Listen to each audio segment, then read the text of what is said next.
All right, man. I don't know how I'm gonna do this, but here we go. I read Crash by J.G. Ballard. Yeah, that was the weirdest thing I'd ever read in my life. I feel a lot of ways about this book, okay? Your vocabulary word for the day is symphorophilia. It is the sexual attraction to disasters, car crashes, fires, earthquakes, anything terrible. People say, oh, I'm so sorry for your loss. What a great tragedy. All that stuff just makes him want to crank it. He is himself the protagonist and narrator of the story. And he gets into a car crash with some woman, and it's kind of difficult to explain how it happens because in his writing style here, there's a sense that things are happening in chronological order, one thing follows the next. But at the same time, you can't trust him to speak about events in the way that they happen. Each moment is like its own little picture, and he'll be describing different sections of that moment out of order. But he's still flipping through the book one page at a time. It's just kind of crazy. Anyway, so he crashes into Helen Remington and her husband. Her husband flies through the car window and he ends up dying with his face in the passenger seat of Ballard's car. And so their lives are forever entwined now because of this great crash where someone died. It's kind of weird too, because he's kind of trying to explain how this crash created this new sexuality between her and Ballard. If that's how it always happened with the amount of car crashes that we have in this country, there'd be a lot more people who knew what symphorophilia is. And that's kind of a thing about this book. It describes it in a way in which this is inevitable, that this is going to happen if you experience this. Your sexuality is going to change from being whatever it is to now something completely entwined with your own demise and wounds. Okay, that happens first, so he's in the hospital. And I love the way that he describes this. Like, he describes the urine coming out of her bloody legs. So she loses her urine and she walks away, and her legs, like a newborn lamb or whatever, just splayed so. And it's really amazing at first. As I continued reading it, though, it became so dull. Primarily because this book just flashes between scenes of car crashes and scenes of sex. It's kind of like having two windows open. On one screen you have Pornhub, and on the other you have LiveLeak, and the entire book is just flipping from one page to the next, one page to the next. And any story that happens in the middle of it is just you moving the mouse over from one to the other. So it was very interesting at first, but after a while, it exposed the bluntness of his writing style. He repeats the same word over and over again, which I guess is something that he does like in all of his books. I read a review on Empire of the Sun off of Goodreads. You should follow me there. And someone was saying the same thing about Empire of the Sun, which was like his, I guess, most famous book. But yeah, yo, it kind of ended up kind of feeling like a porno story. You know what I mean? Since all the adjectives were spent explaining the emotions of sexual acts or explaining the sexuality of cars themselves. He shows cars as being like, I think he uses the phrase benevolent technology. There was a woman who wore a cast around her arm similar to a wedding gown. It's sick, it's dope, but like after a while it was just bludgeoning. So that's kind of what you're reading the book for. It's pretty much like pornography for people who are super excited by pain and tragedy. So at first I was just stoked about how screwed up everything was, because I love that. So I was just like, oh, this is so sick. Instrument panels puncturing human beings and creating new sexual orifices and new worlds to explore between technology and humanity. That stuff just like I was like, man, this is amazing, this is sick. And then after a while I was like, so much of it, my bones started to ache because I just kept reading descriptions of wounds, you know? It physically hurt to read, which I guess if I was someone who had symphorophilia, it would turn me on, that feeling of pain and aching. But so I guess that's, you know, mission accomplished for J.G. Ballard. But for me, I was like, oh, I gotta tap out. But even still, I've never read a book like this. Never read a book like that. I guess I'm setting this up because when I say the actual story, it kind of just flies by because so many of these scenes are just sex scenes or car crashes. So it's gonna kind of play out like I'm explaining a Jerry Springer story, which is kind of how it looks. But as the story progresses, you really see J.G. Ballard's new sexuality become itself, where he's no longer interested in his wife or the women that he cheats on. He's more interested in how the car abstracts everything else, how the car interacts with these women, how the car changes them physically, the crashes change them, and how they are no longer excited by genitalia, they're excited by wounds. It's really intense, okay? Vaughn, he's like the Tyler Durden of the story. This is very much like Fight Club, and Vaughn is Tyler Durden. He's super into Vaughn, like he really wants to have sex with Vaughn a whole lot throughout this book. And that's almost like the nail in the coffin to the idea that this new sexuality has nothing to do with the human itself, but more of what the car creates out of the human. All right, well, let's just go with the story, and I'll break in however I break in. So he's in the hospital, and his wife sees him there, and he's just like looking at his wounds, the bruise that the wheel and the drive column put into his chest, and just like enjoying what it's made out of him, and remembering that, feeling that pain. He described it as similar to remembering a lover's embrace, how it played on your skin the day after making love, something of that nature is how he said it. Helen Remington is at the same hospital, but she's getting him dirty looks because he killed her husband. And all the nurses, they're just used to taking care of crash victims, and they just kind of like, they have no love for him. They have no love for anybody. They just want to get paid and go home. And so his wife comes up, and she's suddenly interested in him. This is where you learn that they just kind of like cheat on each other, but they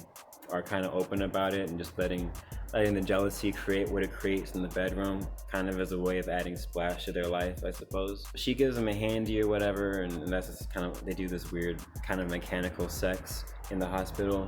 After a while, he gets good enough, he goes out and drives, yada yada. He finds Vaughn just kind of tailing him. He gets the same model car that he crashed in, but he takes a different girl in it. And I noticed this too, like the car is so central to his sexuality now that everyone else who he interlopes with couldn't matter less. So his secretary, like Radina or whatever, he goes with her in his new car. They do the do, and they find Vaughn taking pictures of him, but he don't know it's Vaughn yet. So anyways, other stuff happens. He meets up with Vaughn, and they start to like, he starts to like get into Vaughn and his crew. And Vaughn has like this whole crew of people that are kind of in the film industry. Vaughn used to be like a television doctor, but now he's just like a renegade scientist looking at crashes and photographing them. And he hangs around a bunch of people, and this whole crew is all scarred up, you know, like Terror Squad or whatever. A guy named Seagrave who does stunt driving. He crashes cars for a living, so he's in the right profession, am I right? And then there's a girl there, Gabrielle, who's all in like a brace. She's paraplegic, you know what I mean? And they all just kind of like link up, smoke hash, do acid or whatever, you know. They're real low life, on the edge people. But they in London. This is in London, by the way. Ballard goes into Vaughn's like black dark room where he makes all of his images, and he's looking through all the images, and he sees all the people and how they get injured. Seagrave, people they've never met before. And then he finds pictures of himself during his car crash, and then while he's with Radina and Helen and stuff, because he and Helen hook up later because they're just trying to feel each other out or whatever. They're getting used to their weird sexuality now. And this is where Ballard realizes that Vaughn isn't doing this because he has any obsession with Ballard. He more has an obsession with the car and the sexual exploits of that car. And Vaughn's kind of a weird cat too. He seems like hyped up all the time, except for whenever there's a car crash, he mellows out. And then like every time like they're close to crashing or whatever, he's always describing like semen coming out of his dick. So there's like a real like physical connection going on here. I was looking at mad car crashes while I'm reading this like on YouTube, trying to understand like what's going through these people's heads. I understand it like this: when I look at car crashes, I get a feeling. It's not a sexual feeling, but it's a feeling, you know. It's like a contraction, it's like oh, you know what I mean? And that's how I feel it. They must feel it the other way. So Vaughn has this obsession with Elizabeth Taylor, and he wants to die. Like he's practicing his death all the time with a head-on collision with Elizabeth Taylor. There's actually a beautiful scene in here too when they're on set with her doing some, I guess, car commercial or whatever, and she's in a car that's just been crashed, and he describes the car as if it crashed around her, like she's some idol in the car formed around her. Kind of explains like the gravity of, I suppose, star power instead of her sexuality as a woman, but like something about the fame and the power that has over these people, because they have the same thing. They have the same conversation in the book that Tyler and the narrator have in Fight Club, where they ask, in Fight Club, they're like, who would you fight? Abe Lincoln, Gandhi, yada yada. In this book, it's all about who crashes, when, and how. What are their injuries? They just play that game over and over again. It excites them so much. There's this facility that studies car crashes where Vaughn works, of course. He's so excited that, like, oh, this place has everything they need to replay the Mansfield crash or the Camus crash indefinitely, forever. And Homeboy's like, you know, this place is here to prevent crashes, right? That's one way of looking at it. Vaughn sleeps with Ballard's wife while Ballard's in the front, because they had already like been fantasizing. She's asking like, how do you want to do Vaughn? Do you want him to take you? You want to take him? Yeah, it's real, you know. It's a sex scene. They don't pull any punches, yo. And so they already both have this attraction for Vaughn, and Vaughn plays around with it too by chasing and almost crashing into them while they're driving. He almost crashes into her, and she like takes it as some kind of like, come on. So then they're screwing in the back seat of the car, because why not? And he's like really rough on her. So like he causes injuries on her, like causes bruises the way that he does it, which is, you know, very telling. I think also telling of like, of how they just, I don't know, they're so about this pain, they're so about the tragedy. Seagrave dives headfirst into some minor actress, and Seagrave dies, and it affects Vaughn because he feels like that was his fantasy, and Seagrave beat him to the punch. So in his mind, the screen actress is already dead, even though that wasn't Liz Taylor that died, or that he crashed into. It was the fact that he was dressed up like Liz Taylor.